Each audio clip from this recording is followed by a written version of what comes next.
रायगडच्या पालकमंत्री पदावरून काय कारण प्रत्येकच ठिकाणी ते सुरू आहे। आता तुम्ही जर बघितलं तर साधारणपणे पालकमंत्री होण्याची इच्छा ही सगळ्यांचीच त्या निमित्ताने असते। त्यामुळे आम्ही असे काही जिल्हे आहेत जिथे एकपेक्षा जास्ती मंत्री त्या जिल्ह्यामध्ये आहेत। स्वाभाविकरित्या प्रत्येकाला वाटतं की आपण आपल्या जिल्ह्याचं पालकमंत्री व्हावं, ती भावना असण्यामध्ये काही गैर नाही किंवा चूक नाही।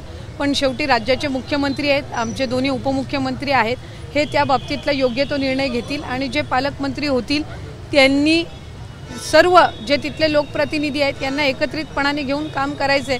त्याच्यामुळे पुढच्या काही दिवसांमध्येच त्या संदर्भातली जी काही घोषणा ती आहे ती होईल आणि ती झाल्यानंतर जो तो आहे ते आपापल्या कामाला निश्चितपणाने जबाबदारीने लागेल।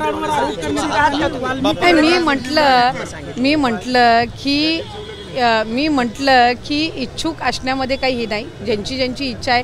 शेवटी मंत्री झालोय म्हटल्यावर जिल्ह्यामधनं मंत्री झालोय, पालकमंत्री होण्याची इच्छा असणं याच्यामध्ये काही चुकीचं नाही। आमचे सहकारी आहेत, भरत शेठ आहेत, त्यांची इच्छा असणं काही चुकीचं नाही आहे। तेही 4थ्या टर्मचे आमदार आहेत, आम्ही दोघंही मंत्री आहोत आणि रायगड जिल्हा पुढे कसा नेता येईल यासाठी आम्ही एकत्रितपणाने काम करणार आहोत। थँक्यू।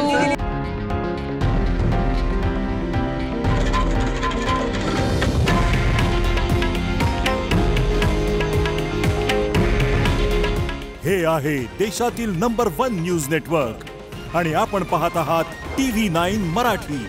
काळजी तुमची, हित महाराष्ट्राचं।